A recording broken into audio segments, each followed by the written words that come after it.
आज बच्चों हम ह्यूमन एनाटमी एंड फिजियोलॉजी को स्टार्ट करेंगे। जब भी मेरा बेटा आप एनाटमी की बात करते हो तो जितने भी स्ट्रक्चर्स मौजूद हैं हमारी बॉडी में उसको हमने स्टडी करना होता है एंड फिजियोलॉजी में उन स्ट्रक्चर्स के हमने फंक्शंस को देखना होता है। जो पहला सिस्टम हम देखेंगे मेरे बेटे ह्यूमन एनाटमी एंड फिजियोलॉजी में वो है ह्यूमन स्केलेटन। जितने भी एनिमल्स में स्केलेटन मेरा बेटा एग्जिस्ट करता है वो स्केलेटन 3 टाइप्स का होता है। पहला मेरा बेटा स्केलेटन आपको नजर आ रहा है वो है हाइड्रोस्टैटिक स्केलेटन। हाइड्रोस्टैटिक स्केलेटन में एनिमल्स क्या करते हैं, स्केलेटन बेसिकली क्या करता है, हमारी बॉडी को मेरा बेटा शेप प्रोवाइड करता है और इसके अलावा हमारी बॉडी की अपराइट पोजीशन को मेंटेन करता है। जहाँ कहीं पे आपको बॉडी की शेप नजर आ रही है, फेस में आपके बाजुओं की, आपके बॉडी के किसी भी पार्ट की, वो शेप आपको वहाँ पे मौजूद बोन की वजह से पॉसिबल होती है। एंड इसी तरह से अगर आप सीधा खड़ा हो सकते हैं या आपकी बॉडी का कोई स्ट्रेचर है, कोई फ्रेमवर्क है, तो किसकी वजह से पॉसिबल है, वो ओनली पॉसिबल है बोन्स की वजह से। अगर आपकी बॉडी की सारी बोन्स निकाल दी जाएंगी मेरा बेटा तो कोई भी आपकी बॉडी का जो फ्रेमवर्क है, कोई शेप नहीं रहती है या आपकी अपराइट जो पोजीशन है वो मेंटेन नहीं रहती है। जस्ट आपको मैस एक पड़ा हुआ नजर आएगा जिसमें कोई शेप नहीं होगी। आपकी बॉडी को शेप प्रोवाइड करना, उसके फ्रेमवर्क को मेंटेन रखना, उसको अपराइट पोजीशन देना, ये आपकी बोन्स का या स्केलेटन का काम होता है। वो सब एनिमल्स जो कि अपनी शेप एंड अपराइट पोजीशन के लिए यूज करते हैं वाटर का। हाइड्रो का मीनिंग आपको पता है वाटर होता है। लाइक हमारे पास एक माइक्रोब है हाइड्रा एंड वो क्या करता है कि अपनी पूरी बॉडी को फिल करवा लेता है वाटर के साथ। और जब वाटर के साथ फिल होती है तो उसकी बॉडी बिल्कुल क्या हो जाती है, स्ट्रॉन्ग और इस तरह की रिजिड हो जाती है और उसकी प्रॉपर शेप हमें नजर आती है। और अगर इसमें वाटर फिल नहीं होता है तो तब इसकी बॉडी जो है बिल्कुल फ्लेक्सी नजर आती है, जिस तरह से एक बैलून से हवा निकाल दी जाए तो उसकी कोई शेप नहीं होती। कुछ ऐसे भी एनिमल्स हैं जिनमें स्केलेटन तो होता है लेकिन स्केलेटन जो बोन्स होती हैं वो आउटर साइड पे होती हैं और जो मसल्स हैं वो इनर साइड पे होते हैं। लाइक स्नेल है, टर्टल है, उनमें जो बोन होती है वो आउटर साइड पे होती है, वो इनर साइड पे अपने सॉफ्ट पार्ट को रखते हैं। वाइल जो ह्यूमंस का स्केलेटन मेरे बेटे होता है ये होता है एंडोस्केलेटन। एंडो का मीनिंग होता है इनसाइड।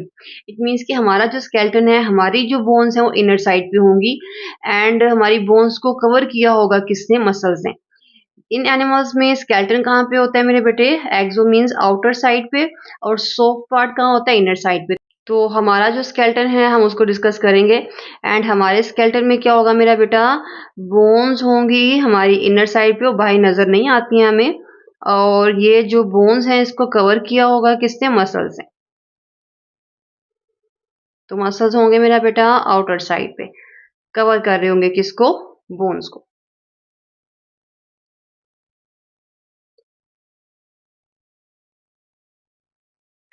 तो अगर हम कहते हैं कि ह्यूमंस का स्केलेटन जो हमने डिस्कस करना है वो एंडोस्केलेटन है, तो हमारी बॉडी में ये दोनों काम करने के लिए, शेप एंड अपराइट पोजीशन के लिए ओनली मेरे बेटा बोन्स नहीं होती हैं। तो बोन एंड कार्टिलेज दोनों मिलके मेरी बॉडी को शेप एंड अपराइट पोजीशन को मेंटेन करवाती हैं।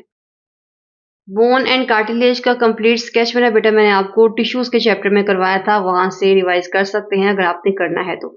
तो स्टार्ट करते हैं मेरे बेटे ह्यूमन स्केलेटन को, जो कि है एंडोस्केलेटन, जिसमें बोन्स होंगे इनर साइड पे और मसल्स होंगे मेरे बेटे आउटर साइड पे। बोन्स जो हैं वो नजर नहीं आती हैं हमें।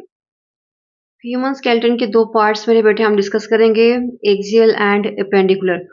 जो एक्सियल स्केलेटन का पार्ट है, अगर हम उसको सिंपली एक्सप्लेन करना चाहें तो अगर मेरा बेटा ये आपका हेड है, ये आपकी नेक है और ये पूरा आपका ट्रंक का रीजन, इसमें जितनी भी बोन्स मौजूद होती हैं वो बनी होती हैं कौन से स्केलेटन की, वो है एक्सियल स्केलेटन का पार्ट है। एंड अगर एपेंडिकुलर को आप एक्सप्लेन करना चाहें इसी फिगर से तो यहाँ पे आपकी एक शोल्डर बोन होगी जिसके साथ बाजू अटैच होंगे एंड यहाँ पे एक बोन होगी हिप बोन जिसे आप पेल्विक गर्डल बोलेंगे, इंशाल्लाह आगे पढ़ेंगे आप। उसके साथ आपकी दोनों टांगे अटैच होंगी। तो इट मीन्स कि ये जो पार्ट्स हैं अगर मैं इनको डिफरेंट कलर से हाईलाइट कर दूं तो ये सेंटर में मेरा बेटा जो आपको नजर आ रहा है ब्लू कलर में, ये एक्सियल स्केलेटन में होगा, रिमेनिंग आपका पार्ट जो है ये एपेंडिकुलर स्केलेटन में होगा। तो आज हम इस लेक्चर में देखेंगे एक्सियल स्केलेटन, इंशाल्लाह हम देखेंगे नेक्स्ट लेक्चर में एपेंडिकुलर स्केलेटन कैसा होता है। एक्सियल स्केलेटन में ये 4 पार्ट्स मैंने आपके सामने लिखे हुए हैं जो कि आपने डिस्कस करने हैं। ये जो कंप्लीट हेड का पार्ट होता है मेरे बेटे, इसे हम बोलते हैं ये स्कल है, जिसमें ईयर बोन्स भी होंगी, फेस की क्रेनियम की, ये सब बोन्स होंगी। एंड बैकबोन के अंदर जो बोन्स मौजूद होती हैं उसे हम कहते हैं वर्टेब्रल कॉलम। रिब्स को भी हम डिस्कस करेंगे एक्सोस्केलेटन में, और एक अभी मैं बोन आपको दिखाऊंगी जो कि आपके चेस्ट के सेंटर में होती है, जिसे हम कहते हैं स्टर्नम। ये चारों हमें डिस्कस करने हैं एक्सोस्केलेटन में। स्कल के अंदर भी मजीद हमने डिवीजन की होती है कि हमने कितने पार्ट्स डिस्कस करने हैं। तो पहला पार्ट जो हम स्कल में देखेंगे बोन का, वो पार्ट है जो कि आपके ब्रेन को कवर कर रहा होता है, जहाँ पे आपका हेड मौजूद है ना, जहाँ पे आपके बाल होते हैं सारे, तो वहाँ पे जो बोन होती है उसे हम डिस्कस करेंगे, हम बोलते हैं क्रेनियम। क्रेनियम में मजीद कितनी मेरा बेटा बोन होती है उसको भी अभी देखते हैं हम। इसके अलावा जो आपकी फेस के अंदर बोन्स मौजूद होती हैं उसे हम कहते हैं वो है फेशियल बोन्स। ये भी हम देखेंगे किसके अंदर, स्कल के अंदर। फेशियल बोन्स के अलावा मेरा बेटा आपके ईयर के अंदर भी बोन्स मौजूद होती हैं जिन्हें हम कहते हैं auditory ossicles. Auditory term show करती है किसको, ईयर को, एंड ओसिकल्स हम टर्म यूज करेंगे बोन्स के लिए। एंड लास्ट में एक बोन हम देखेंगे जो कि टंग की बेस पे होती है, जिसके साथ टंग अटैच हुई होती है। टंग के अंदर बोन नहीं होती है, लेकिन टंग की बेस पे एक बोन है जो कि होल्ड करके रखती है टंग को, या आप कह सकते हो कि लेरिंक्स जो कि हम पढ़ेंगे कैनाल के अंदर, उसकी अपर साइड पे होती है। तो एक हम पढ़ेंगे हाइड। तो टोटल मेरा बेटा फिर स्कल के अंदर भी हमने ये 4 पार्टीशंस कर दिए। तो स्कल में फर्स्ट एक्सप्लेन करते हैं क्रेनियम की बोन्स को। तो स्कल का पहला पार्ट मेरा बेटा स्टार्ट करते हैं जो कि है क्रेनियम। क्रेनियम मैं आपको ऑलरेडी बता चुकी हूँ, ये आपके ब्रेन को क्या कर रही होती है, प्रोटेक्ट कर रही होती है। और टोटल इसमें हमने 8 बोन्स मेरे बेटे ड्रॉ करनी है। ठीक है, स्कल में वो बोन का पार्ट जो कि आपके ब्रेन को क्या करता है, प्रोटेक्ट करता है, उसे हम कहते हैं ये क्रेनियम है। क्रेनियम की जो 8 बोन्स हैं मेरे बेटे, इसमें से कुछ को हम कहते हैं ये हैं पेयर्ड, और कुछ को हम कहते हैं अनपेयर्ड। पेयर का मीनिंग क्या होता है, लाइक अगर मैं आपको कह रही हूँ मेरे पास ये 2 पेन हैं, और इन 2 पेन्स को कहने के बजाय मैं कह देती हूँ मेरे पास पेन का एक पेयर है। और अगर मेरे पास सिंगल होता है तो उस केस में मैं कहती हूँ कि मेरे पास एक सिंगल पेन है, मैं पेयर की टर्म उसके लिए यूज नहीं करती हूँ। तो जब भी हम पेयर्ड बोन लिखेंगे तो इट मीन्स कि उस बोन का नंबर हमारी बॉडी में कितना होगा, 2 होगा। जिसके साथ अनपेयर्ड है उसका नंबर कितना होगा, 1 होगा। तो क्रेनियम में 8 बोन्स में से 4 बोन्स ऐसी होती हैं जो कि अनपेयर्ड होती हैं। मैं नेम आपको लिखवा देती हूँ। फर्स्ट को हम कहते हैं फ्रंटल, सेकंड को हम कहते हैं ऑक्सीपिटल, थर्ड को मेरे बेटे हम कहते हैं सिफनाइड, एंड लास्ट वन को हम कहते हैं एथमॉइड। तो ये 4 बोन्स अगर मैं कह रही हूँ अनपेयर्ड हैं तो बोन्स का नंबर कितना होगा, 4 ही रहेगा। अगर मैं कह रही हूँ कि 2 ऐसी बोन्स हैं क्रेनियम में जो मेरे बेटे होती हैं पेयर्ड, और पेयर्ड में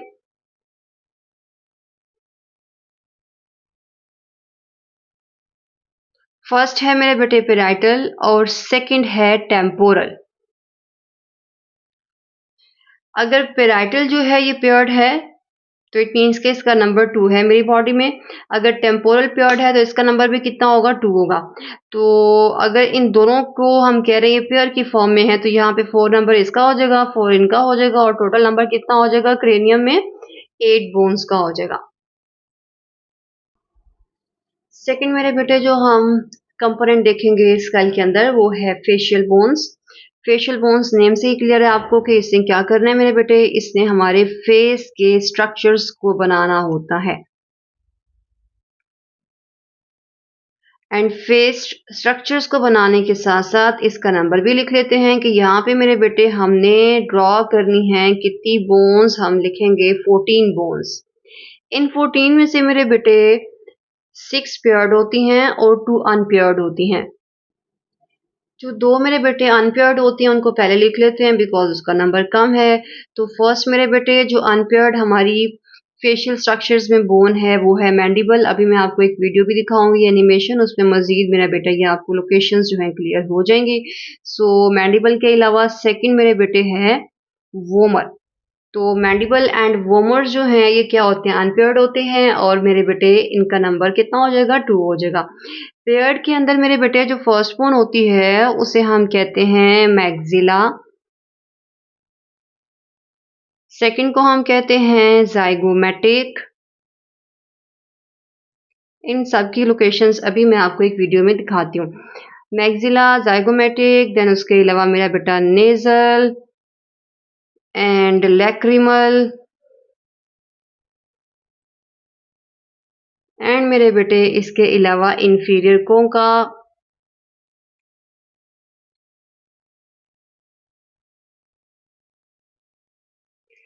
एंड इसके अलावा मेरे बेटे पैलेटाइन। ठीक हो गया। तो अगर मेरे बेटे हम कह रहे हैं कि हमारे पास ये 6 बोन्स जो हैं ये पेयर्ड हैं, तो टोटल यहाँ पे नंबर कितना हो जाएगा 12 एंड 12 प्लस 2 कितना हो जाएगा मेरा बेटा 14। तो 14 हमने फेशियल बोन्स नेम्स अभी लिखे हैं, अभी लोकेशन इनकी देखते हैं। एंड ये क्या कर रही हैं, 14 बोन्स हमारे फेस के स्ट्रक्चर्स को बना रही होती हैं। ऑडिटरी ओसिकल्स मेरे बेटे मैं आपको ऑलरेडी बता चुकी हूँ कि जो ऑडिटरी टर्म है ये शो करती है ईयर को एंड ओसिकल्स हम शो करते हैं बोन्स के लिए। जब हम ईयर का स्ट्रक्चर पढ़ेंगे इंशाल्लाह सेंस ऑर्गन्स में, तो वहाँ पे देखेंगे कि ईयर के 3 पार्ट्स होते हैं, external ear, middle ear and internal ear. तो जो मिडल ईयर होता है मेरा बेटा उसके अंदर मौजूद होती हैं 3 बोन्स। मैं यहाँ पे लिख देती हूँ, ये मौजूद हैं ओनली कौन से ईयर में, ये मौजूद है मेरा बेटा मिडल ईयर में। एंड मिडल ईयर के अंदर ये जो 3 बोन्स होती हैं उनके नेम क्या होते हैं मेरे बेटे, फर्स्ट को हम कहते हैं मेलियस, सेकंड को हम कहते हैं इंकस एंड लास्ट वन को हम कहते हैं stapes. So malleus, incus and stapes अगर एक ईयर में 3 हैं तो मेरा बेटा दोनों ईयर्स में कितनी हो जाएंगी, दोनों में हो जाएंगी 6। ठीक हो गया। तो अगर हम ओवरऑल काउंट करें कि अभी तक हमने स्कल में कितनी बोन्स ड्रॉ की हैं, जो फोर्थ बोन है हाईलाइट वो सिंगल बोन होती है, टंग की बेस पे है और टंग को होल्ड करके रख रही होती है, उसमें मजीद आपने कोई नेम या डिवीजन नहीं लिखनी है, वो जस्ट एज सच रहेगी। एंड फोर्थ हाईलाइट का नेम भी मेरे बेटे ये मैंने आपके लिए यहाँ पे लिख दिया है। अब काउंट कर लेते हैं टोटल स्कल में बोन्स कितनी हैं। तो टोटल मेरे बेटे हमने 8 काउंट की हैं अभी क्रेनियम में, 14 काउंट की हैं फेशियल बोन्स में एंड 6 काउंट की हैं ऑडिटरी ओसिकल्स एंड 1 मेरे बेटे हमने देखी है हाईलाइट। अगर आप इन सबको प्लस करेंगे तो वो मेरे बेटे आएगा 29। समटाइम्स क्या होता है कि आपके ऑप्शंस में 29 होता ही नहीं है एमसीक्यूज में ना, तो उस केस में फिर आपके जो एग्जामिनर है वो आपसे इन दोनों का बेसिकली पूछ रहा होता है, वो ऑडिटरी को और हाईलाइट को सेपरेटली काउंट कर रहा होता है।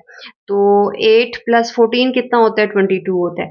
तो आपने फिर उस केस में 22 मार्क करना है जो कि फेशियल एंड क्रेनियम का प्लस है, और अगर 29 हो तो आपने 29 को मार्क कर देना है। तो अभी तक हमने एक्सल स्केलेटन का ओनली मेरा बेटा स्कल का पोर्शन देखा है।